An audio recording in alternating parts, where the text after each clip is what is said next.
Maison de Velour, maker of the finest French-style wines in California, is proud to present the Q Footsteps Audio Workshop. Maison de Velour, American wines with the exquisite taste of a Parisian adventure. Treat your guests to a European getaway while staying at home with Maison de Velour. Good evening, faithful listeners. Ooh, do we have a treat for you? Those of you who have been listening to Q Footsteps for a while know that we have presented a variety of programs. Tonight, I am thrilled to present a juicy mystery that stars several of your favorite characters. Whom, you might ask? I'll let them tell you. Oh, and to add to the excitement, this one's a two-parter. Be sure to buckle in tight. You are in for one heck of a ride.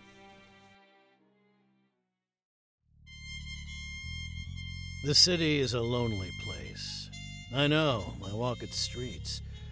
I'm Eddie James. Being a lonely man in that lonely city gives me a chance to see things other people miss. And that makes me a good detective. Walk with me. See for yourself. Yeah, hold it. What is that drivel? The intro to the case files of Eddie James. You know that. You've listened to every episode. You told me so yourself. Well, yeah, but I never paid any attention to that part. It's really bleak. Besides, this isn't your show. This is our show. Oh, for the love of... You have anything better? Sure. Let's see. Hi, Will Ruby here, along with fellow ace detective Eddie James. That's right, you get two for the price of one and just in time for Christmas. Christmas in Hollywood is always fun. There's tinsel on the tinsel, and everyone is singing along with the carols being blasted from every storefront. Christmas is the time for giving. It's also the time for taking, as in pickpockets making off with hard-earned bonuses and Christmas Club cash. This particular Christmas, the thieves were working overtime. It was so bad that the chief of police of Los Angeles called all of the higher-ups together to map out a strategy. My brother George had to go, even though he's in homicide. What he heard in that meeting surprised him on more than one level. It started with a chance meeting with a lieutenant from the Hollywood precinct.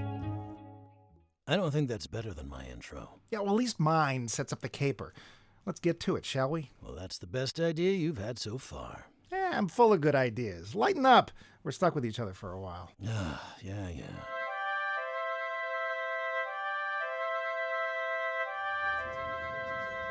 A meeting with the chief first thing in the morning. This can't be good. It isn't. It's the weirdest crime wave I've ever seen. Crime wave? Wonder what he wanted me here for. I'm in homicide. I thought I recognized your face. Wayne Hadley, Hollywood Precinct. And I recognize your name.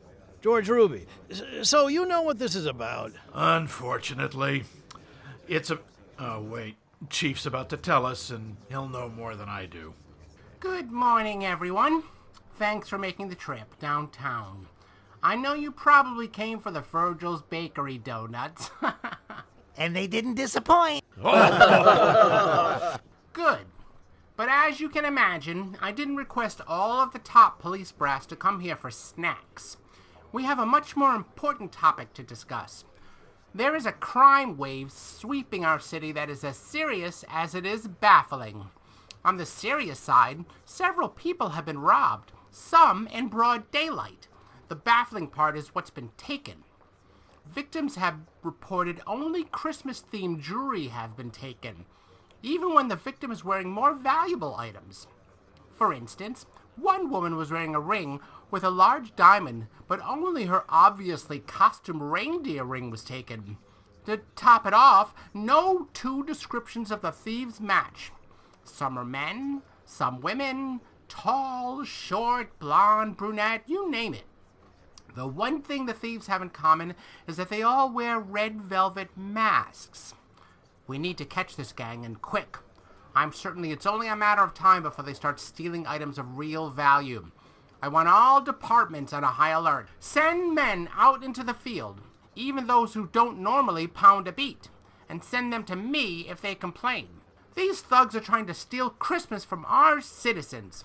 We're going to take it back. If you do catch one of them, report it to my office immediately. Any questions? Okay, get to it. Oh, Lieutenants Ruby and Hadley, please come see me. Maybe there's been a murder. I hope not. I don't want anything to do with the death of someone in a Santa suit or a murder by someone in a Santa suit. My kids would kill me. I know why Frobisher wants to see me. How about you? Why you been singled out? I don't know for sure, but I have a guess. George, Wayne, I didn't know you two knew each other. We don't. We just met this morning. Ah, well, I'm glad you did. You two will be working together on this. It's not because you're two of the brightest policemen in the force, though that is certainly true. Don't tell me, let me guess. You want me to talk Will into helping. And you want Jimmy as well. Yes. I'm not asking for all private detectives to help, just those two.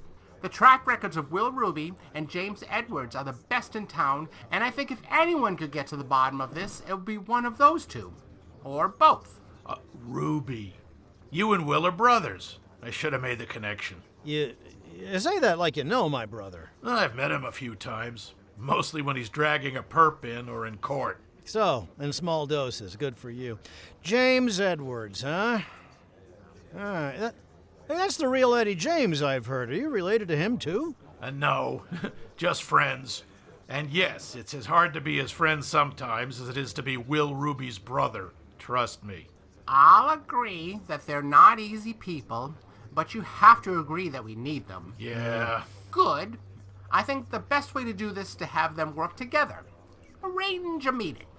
Tell them we will pay for their work. No need to include me in that meeting. I'm sure you two can handle those two. 3. Eddie has a partner, Susie Beck.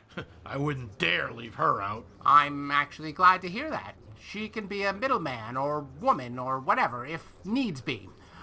I'll leave you to it. Get me satisfactory results, gentlemen. The quicker, the better. Yep.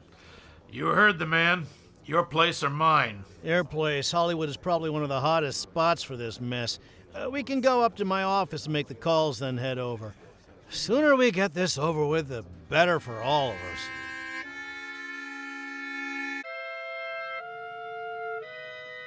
You don't say. Oh, you won't say. Yeah, big brother, I'll be there. Ooh, sounds like you have a meeting to get to. Yeah, I do. At the Hollywood police station. Oh, what did you do now? Yeah, nothing I can think of. Well, not lately anyway. My last case was certainly nothing to alert the cops about. Your last case wasn't worth me stealing for an Eddie James episode either. A woman hires you to find her missing purse full of jewels. You walk out of her house and find it in her gazebo, right where she left it. Hey, they can't all be entertaining, Roberta. I'll take boring, quick, and lucrative anytime. You mean she paid you? Sure did. After all, if it wasn't for my eagle eyes and quick grab, her bag might have been scooped up by some nefarious person. Oh, brother. Her words, not mine. Speaking of brother, I better get going. He sounds grumpier than usual. He didn't tell you why he wants to see you at the Hollywood station? Nope. Said he had to tell me in person. Oh, you've got me very curious. Call me when you find out. You know I will, my favorite lady writer. Oh, speaking of writing, I've got to get to the station. Drop me? Drop you? Never. Took me too long to get used to the idea that I liked you for more than just a buddy. Oh, brother. Again. Let's go.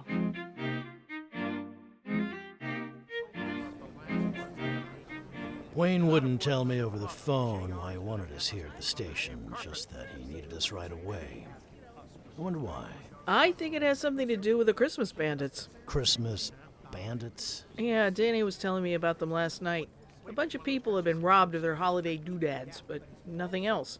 One lady had on a diamond necklace, and all they took was her rhinestone Santa brooch. That's odd. Not exactly something to call in reinforcements for. Yeah, thefts like that have been happening all over the city, and there have been a lot of them. It's not the work of one person, either. There have been as many descriptions of the perps as thefts. Okay, I'll raise it to strange.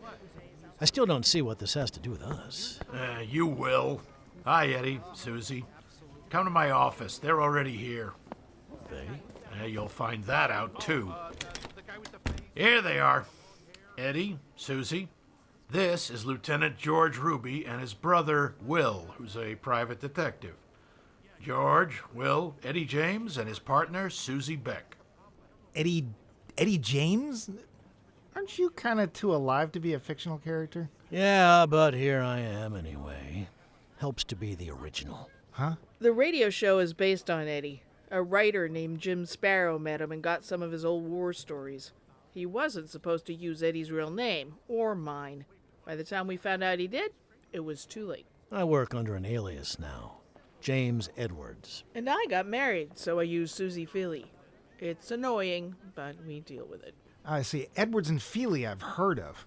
I'm surprised we haven't crossed paths before now. Stranger things have happened, like this case, which I'd like to discuss now so I can get back to my office. And I can get all of you out of my office. Go ahead, I'm not stopping you. Me either. Far be it from me to stop a police lieutenant from doing anything. Oh, shut up, little brother. Go ahead, Lieutenant. Thank you, Lieutenant. Ruby's already briefed his brother. Eddie, I'm sure Feeley has blabbed to Susie and she told you, so I won't repeat. The chief wants this gang rounded up fast, and he wants you three to help. I don't care what you do to get that done, so long as you don't break any major laws. Got it? You know we do, Wayne. Are there any new details you can give us? That's the problem. There are too many details. We have no less than 10 different descriptions of the thieves. The list of stolen items is a yard long. Yeah, but I can get you copies of both lists and the reports. Feeley! Yes, sir? Oh, hi, Eddie. Suze. And, Never mind. I'll tell you later. I need copies of the reports. Right here, sir. I thought you might need them. Yeah. Good. Now give them to Eddie. Now, go do something useful. Sure thing, sir. Dinner's probably a no-go, huh, Suze? Yeah, probably. But I'll call you as soon as I know for sure. That's my girl. This is quite a list of descriptions. I'd say it could be one person in different disguises if it weren't for all of the different heights reported. Yeah, maybe they wear elevator shoes or high heels, but yeah, I don't think so either. This list of stolen items is wacky. Who would steal a plastic Rudolph pin? They sell them for what, a quarter? Maybe someone had a Christmas fetish. Someone, I would believe, but a gang? Nah, there's more to this. There has to be. Well, let's go have a think. My office is just a couple of blocks away, if that's okay. Yeah, works for me. Let's skedaddle. Let us know if you come up with anything. And that means anything, no matter how insignificant. Got it. And stay out of trouble. I'm not rescuing you again, Will. You find something, let us take over. Oh, aren't they cute? It's like two moms watching us go to prom. If your prom was anything like mine was, I don't blame them. A ring of thieves who only stole Christmas junk. I've had my share of wacky cases, but this beat all. And I don't like wacky. I don't like sharing cases either, except with Susie. Will Ruby was probably going to drive me nuts with his smart aleck attitude. I owed Wayne too much to refuse, though, so the three of us went to my office and we studied the lists and stack of victim reports. The one thing the victims all agreed on was that they were robbed by adults. A bunch of kids testing Santa Claus ruled out. Susie and I set up a map and put pins in all of the robbery sites. No pattern there either. They were spread from Chinatown to the west side.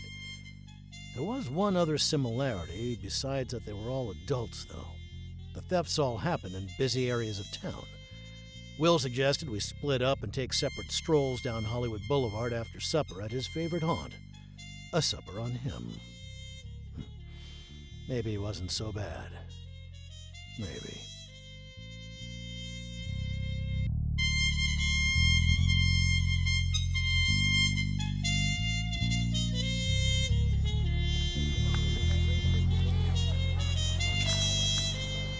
There you are, Roberta. Thanks for meeting me. You're welcome. Sorry I had to miss dinner, but I had to direct The Wandering Cowboy after John went home with the flu. That's okay, especially considering who I had dinner with. Oh? Who did you have dinner with? Eddie James and his partner Susie Beck. I didn't know he was a real person. Why didn't you tell me? I didn't know myself until recently. My former partner Jim created the character, remember? He mentioned that Eddie was based on a real person, but never said who. John found some old notes the other day. The notes didn't mention Eddie lived in Los Angeles, though. Why were you having dinner with him? Oh, working on a new case. George threw us together. George and the chief of police, that is, and I forgive you. Here. You were mad at me, so you bought me a gift? You're a nut. It's only a gift if you actually get to keep it, which I kind of hope you don't. Open the bag. Oh, Will. Not one, not two, but 3 Santa brooches? Oh, and they're the gaudiest things I've ever seen. Oh, no. Yeah, I wanted to make sure people would notice them, even in the dark. But why on earth? Oh, I get it. You're working that big theft ring case, and you want me to be a target. If you don't mind. I'll wear them myself if you won't, but I don't think they go with my coat. Oh, you goof. As long as you stay right next to me, I'm happy to help. There. I feel like a Christmas billboard. You look like a Christmas billboard with a very cute elf. Aw. Help! Thief! Someone help me! Uh-oh, it sounds like you weren't shiny enough. What happened? I was just window shopping, watching the little train in this window here, when somebody ran up to me, ripped my brooch off my coat, and ran off. It happened so fast. Did you see who did it? Not really. A big guy, blonde. Kind of reminded me of the ski instructor I had when I went to Switzerland last year. But it wasn't him. Oh, and he was wearing a red velvet mask. Which way did he go? I don't know. The whole thing shocked me so much I didn't pay attention. Oh, this is just horrible. What can I do, young man? Talk to me. I'm Will Ruby. I'm working with the police to catch this theft ring. Anything you tell me will help me catch them and maybe get your pin back. Is it one of the rhinestone Santas the shops around here sell? My name is Judy Summers, Mr. Ruby, and no, it isn't. My pin is in the shape of a wreath, and it's an heirloom, real gold, rubies, and emeralds. I keep it in a safe most of the time, as it's worth over $1,000, but I just love to wear it this time of year. Do you really think you can get it back, Mr. Ruby? I'm gonna try. Let's go sit somewhere so I can write down all of your information. Thank you. Oh, thank you for everything. You're the one to get it back. I just know you are. You know, you have that look, like maybe a very young Santa. I hope you're right.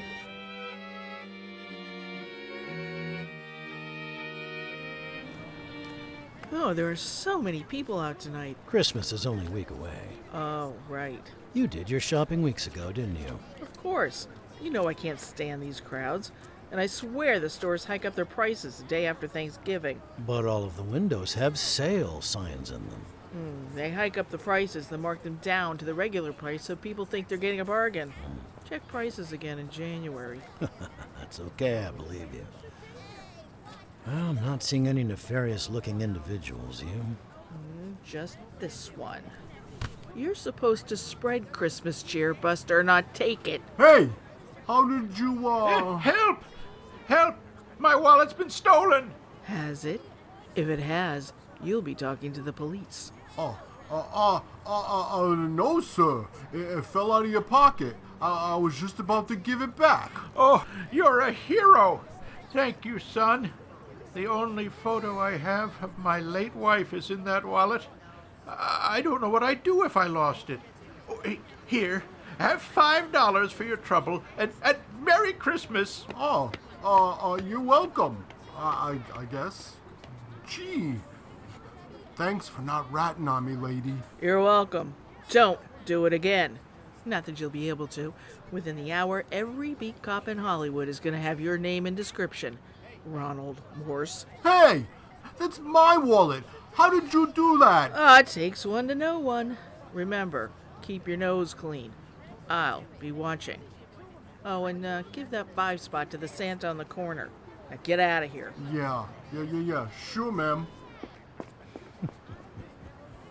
Susie Beck, you're getting soft in your old age. Yeah, it's Christmas. Still no sign of a real crook, huh? No, it's almost time to meet back up with Will and compare notes. Speaking of Will, what do you think of that guy? I don't know yet. Kinda came off as a gnat in your ear kind of guy, but there could be a lot more to him. You? There is a lot more to him, according to Danny. His record is amazing. And I thought that phone call you made was to get more details about the case. Will's part of the case, isn't he? Yeah. Hey, there he is. With a blonde, of course. You sound jealous. No, just tired of stereotypes. Someone else with him, too, a redhead. How do you feel about redheads? Well, seeing as I am one, just fine, thanks. Eddie, Susie, come up with anything? Just a regular pickpocket. You catch a couple of fish? No, a girlfriend and a victim. The girlfriend is Roberta Maxwell. Say hi to the nice Eddie and Susie, Roberta. Hi. And this is the victim, Miss Judy Summers. Or is it Mrs.? We didn't establish that in all the excitement. It's Miss. Are you really Eddie James? I thought you were just on the radio. I'm the real person the character was based on. You don't say. Actually, he didn't. You know him as James Edwards, get me? Where are you all headed? Somewhere warm and quiet to get Miss Summers' statement. Care to join us? Yes, we can take this to my office. It's right here. Party pooper. I prefer to keep my work and playtime separate. After you.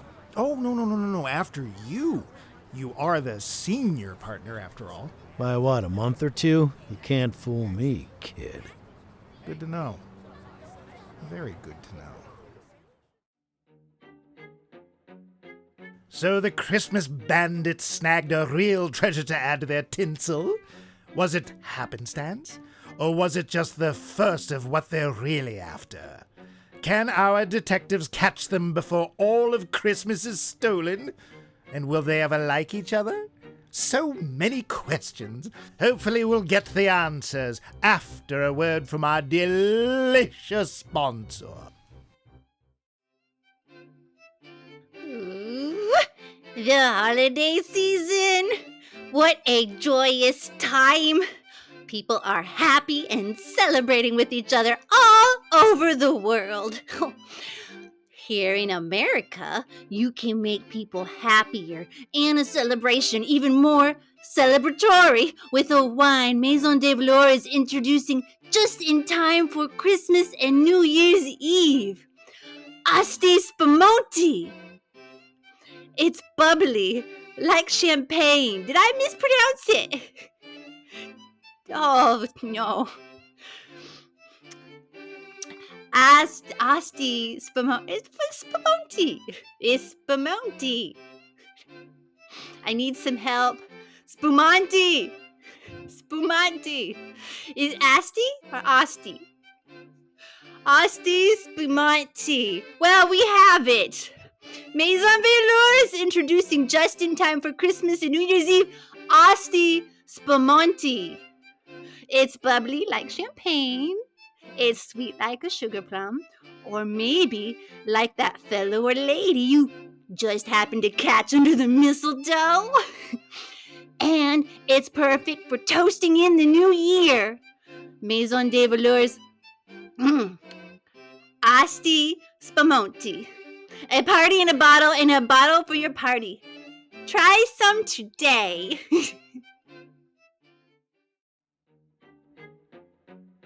Our heroes took Judy Summers' statement, then went back out for a second try to catch one of the thieves. All they got were blisters. Lieutenant Hadley was not happy when they reported to him next morning.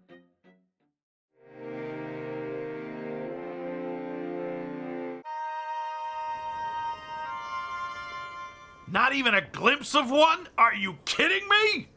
We had a dozen thefts reported last night. In Hollywood? Hollywood, mid-city, downtown, everywhere.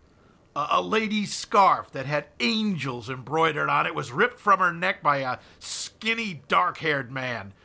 A man carrying one of those light-up Santa lawn ornaments was robbed of it by, how did he put it? A scruffy fat woman? Right, a scruffy fat woman. And your victim, who was robbed by a big blonde man. Yeah, our victim is different. Why? Because her loss is real jewelry? Yeah, but it's not just that. I can't tell you what. I just have a feeling about it. Ugh. That's just what we need. A flatfoot who's also a fortune teller. Check your crystal ball, will ya, and let us know who we're looking for? Easy, Wayne. I've got the same feeling. So do I. Think she faked it to put in an insurance claim? No, she was honestly upset about losing her brooch. What do you think, Will? I think it's an outside possibility. I'm not sold on the idea, but it's worth hanging on to. I said we go back out there, give the undercover bit another shot. Tell you what, you and Susie go out and I'll dig into who exactly Miss Judy Summers is. Yeah, that's a good idea, too. Not bad for an old guy. Takes one to know one. I have a better idea. I say you two go out and I'll research Miss Summers.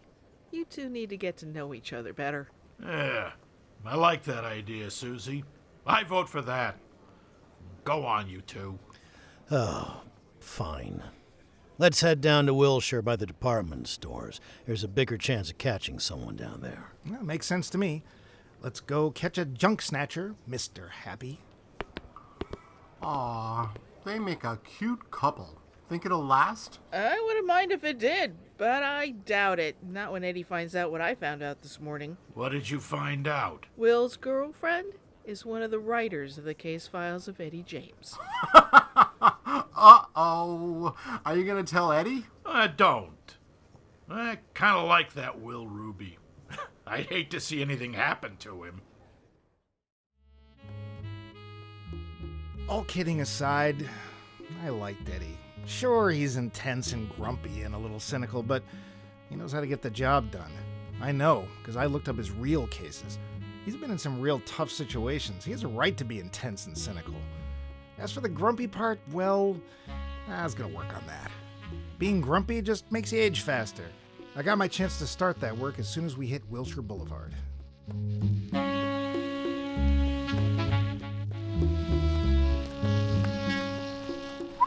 Look at the crowds, and it's a Tuesday. We better solve this case before Saturday. I'm not fighting mobs. We will. You'll see.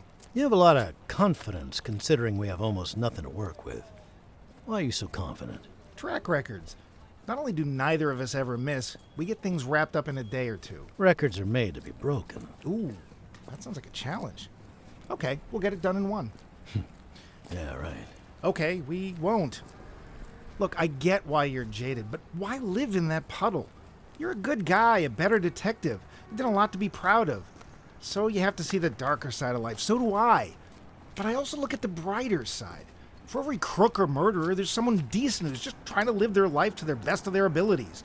That's who we work for and why we do it. Yep. You're not going to fight me? No. I'm going to buy a paper from the stand over there and read it while I watch the crowd. You can join me, or you can just stand there with that lost puppy dog look on your face. Lost puppy dog face? Me? Hey, wait for me. Paper, mister? Hey, it's Jimmy. Jimmy Edwards. How are you doing, Jim? I'm okay. You, Luther? Can't complain. Not this time of year. There are so many people out and about that I sell out of papers every day. Ladies' magazines, too. They're always looking for ideas. Hey, you got a new partner? What happened to Susie? Susie's still my partner. This is Will Ruby. We're working on a case together. Will Ruby. The Will Ruby? You don't say. It's a real honor to meet you, sir. Yeah, you too, though I'm a little puzzled by the accolades. My brother will not shut up about you. Davy. He drives a cab. Oh, sure. Yeah, best cabbie in town, Jimmy. Especially when you need to chase another car. So, what case are you working on? Oh, wait. Don't tell me. It's the Christmas gang. Yeah. What do you know about it? Mostly just what I've seen in the paper. Mostly? Where else? Right here on the street. I saw one of those robberies myself. Happened right here in front of the stand. Well, what exactly did you see? This guy comes over to buy a paper. I know him. He's a sales clerk at Guthrie's men's furnishings department. He had a pin on his lapel, one of those enamel ones of a Christmas tree. It looked like it wasn't anything fancy, the kind you can pick up at a 5 and dime. The store probably makes them wear them, you know.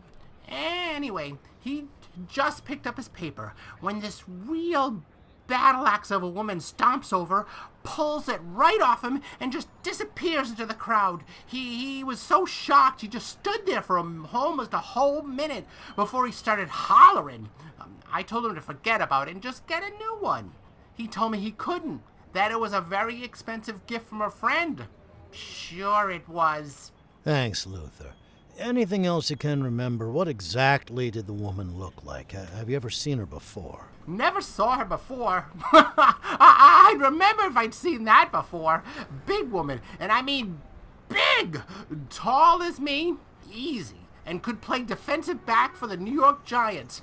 Had blonde curls like a little kid and a dress with big roses all over it. Oh yeah, and a mask. You know, like the crooks wear in movies. Only this one was red velvet. I think it would be more accurate to say that it was a man of average height wearing a wig and a dress with big roses all over it. A man? Yeah, I guess it could have been. Now that you mention it, sure wouldn't have thought it at the time. Yeah, that's the point. Now that you can think that, go over the incident again. Okay, let's see. Palmer. That's the guy's name, Palmer Jones. Walked up and asked for a paper. He looked a little worse for wear, not that I blame him. I wouldn't work in a department store for anything, especially not this time of year. We were talking about the Christmas parade when the woman, man, just walked up, yanked the pin off his lapel, and walked off again. The thief didn't say anything. Not a word. Did he look at anyone else? Let me think. No, I don't think he did. And before you ask, no, I didn't see if they got into a car. I couldn't even tell you which direction they went. Too many people. That's okay, you remembered a lot. Let's go have a word with Mr. Palmer Jones, Will. Maybe he can tell us more. Yeah, good idea. Well, I can look for a present for Roberta while I'm at it.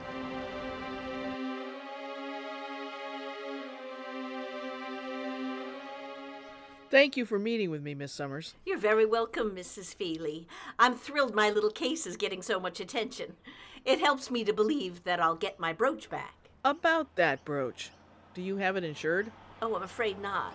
I kept meaning to, but as I only take it out for Christmas, I forget about it. Oh, that reminds me, I have a photograph of it. Would that help you? It would. Let's see. Oh, I think I put it in here. Yes. Oh, here it is. It was taken at a party last year, but you can see the brooch plainly. Is that Kramer Evans, the singer? Oh, it is indeed. A wonderful man.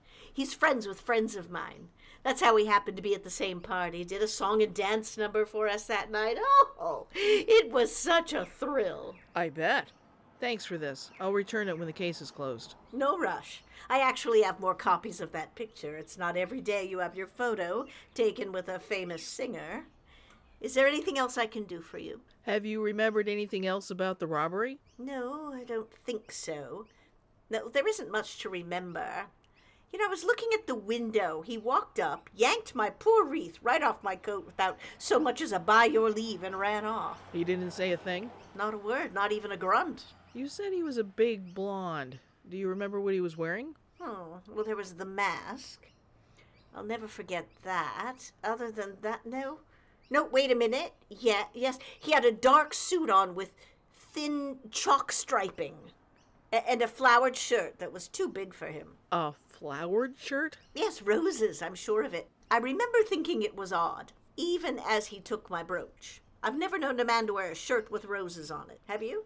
I've met one or two, but it is unusual. Anything else? Rings, maybe? A watch? No watch. Yes, I do believe he did have a ring. Let's see. A gold one with a star sapphire in it on his pinky finger. Nothing big or fancy. I definitely remember that. Does any of this help? It could. It could help a lot. Anything else? Well, not that I can think of at the moment. I'll be sure and call you if I remember anything else. Please do. Do you have any other jewelry like that wreath? Oh, yes, I do. I have a ruby Santa brooch and a necklace that has a snowman and snowflakes and diamonds and a ring that has jade holly leaves and ruby berries. They were all gifts from my late husband. He knew how much I love Christmas. He knew how much I love jewelry, too. He was always giving me gifts, all of them wonderful. You had a husband? But you said you're Miss Judy Summers. Well, I decided to go back to my maiden name after he passed. We weren't married for very long, and we had no children. Oh. What was your married name, out of curiosity? Sereno. Mrs. Anthony Sereno. I called him Aunt. He liked that. He was hit by a car a couple of years ago. Oh, I still miss him. I'm sorry for your loss. That's all for now, Miss Summers. I'll let you know when we come up with anything. When, not if. I like your confidence. I do hope you're right. So do I. One thing I know I'm right about. You shouldn't wear any of your Christmas jewelry out in public right now. You don't want to be a repeat target. Oh, you're right. It's very disappointing. But better to have them for next year than never again. Very wise words.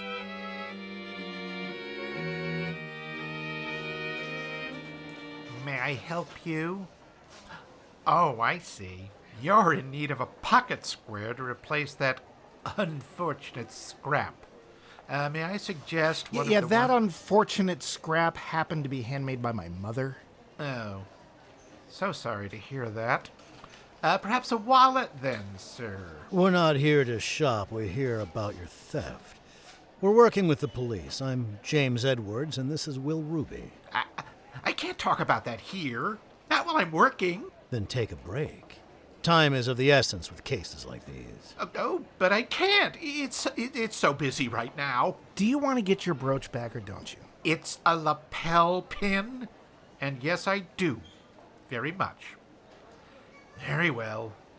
Vera, Yes, sir? I need to step off the floor for a few minutes. I'll be back as soon as I can. This way, gentlemen.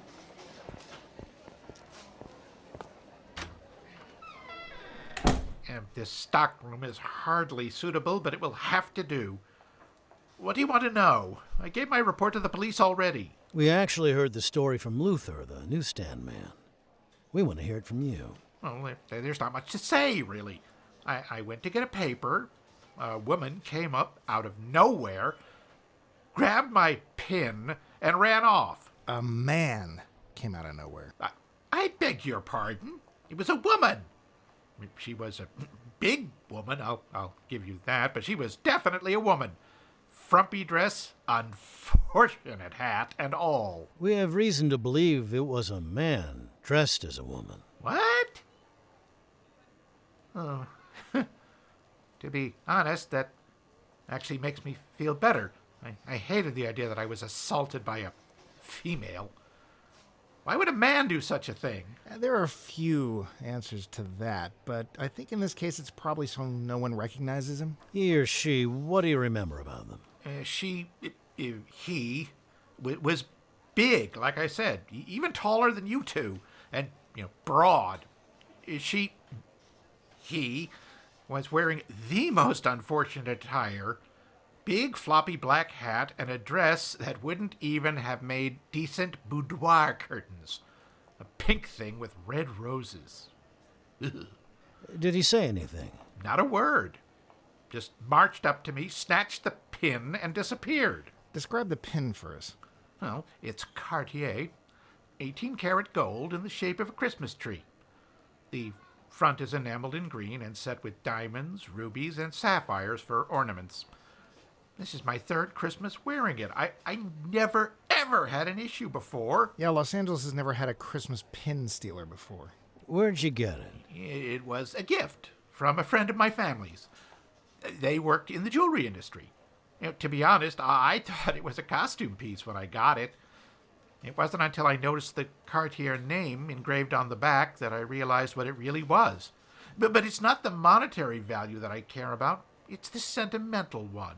Right. You don't happen to have a photo of the pin, do you? Oh, as a matter of fact, I do. Right here in my breast pocket. Here you are. I just took this out yesterday to show one of my colleagues. Hey, is that Kramer Evans with you? It is! I was at a holiday party a couple of years ago, and he attended. Lovely man. He took pictures with anyone who asked. As you can see, the pin is on my lapel. Does that help? Certainly does. Now we know what to look for. Yeah, that should be enough for now. If you think of anything to add, please call either or both of us. Here's my card. And mine. We'll catch this guy, count on it. Hopefully we'll catch him before he fences his hoard. I hope that as well. The idea that my pin could be lost forever? Now, I must get back to the sales floor. I'll call you, should I think of anything. You promised me that you'll let me know if you get my pin back? Yeah, we will. Or the police will. The police? Oh, yes, of course. They would know, wouldn't they? Do you have a problem with the police? No! No, of course not. It's just the thought of them makes me nervous. I imagine they make most people nervous, even the innocent ones like me. Not all, especially when you're related to them. Did you buy any of that? Not all of it. He was awfully jumpy, even for a guy who's obviously jumpy all the time. Yeah, I thought so too. I wonder what he's hiding. A fetish for women in dumpy rose dresses? You never know. Let's get back to the office so we can write all this down and swap stories with Susie. Curious to find out if she's got anything to link this story to hers.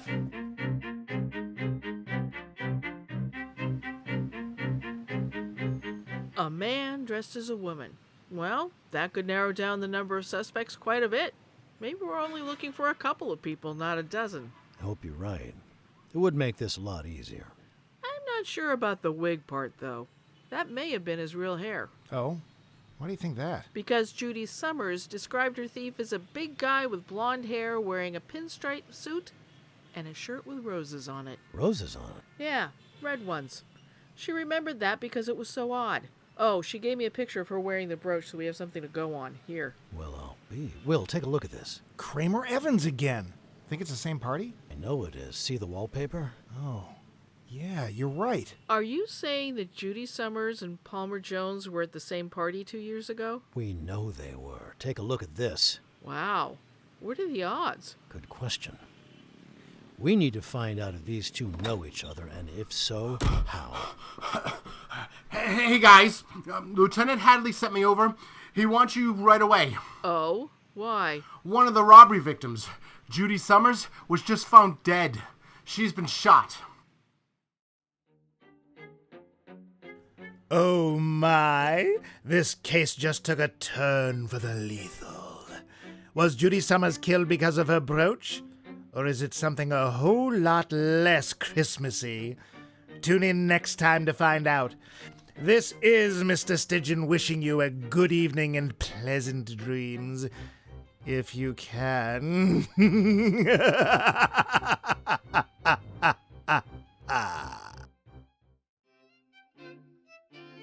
Thank you for listening to Eddie James, Will Ruby, and the Great Christmas Heist Part 1.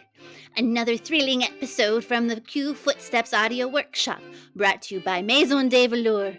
Maison de Velour, American wines with the exquisite taste of a Parisian adventure.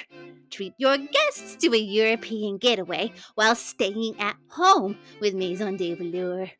Tonight's cast included Lauren Baumbauer, Lisa Fredrickson, Val Kuhns, Max Levine, Mike Luce, Richard Tatum, and Keith Wright. Story by Val Kuhns. Sound patterns by Val Kuhns.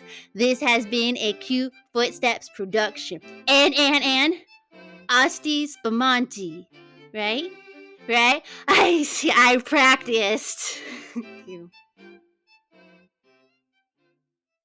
Yay! He kind of came off as a gnat in your ear kind of guy. Let me say that really clearly so we all know, make sure what part of the body that gnat's in. That's not what you said last time. Oh, dear God. I got my chance to start that work as soon as we hit Wilshire. Helch me! Oh, I want to help you. Help me, you're my only hope.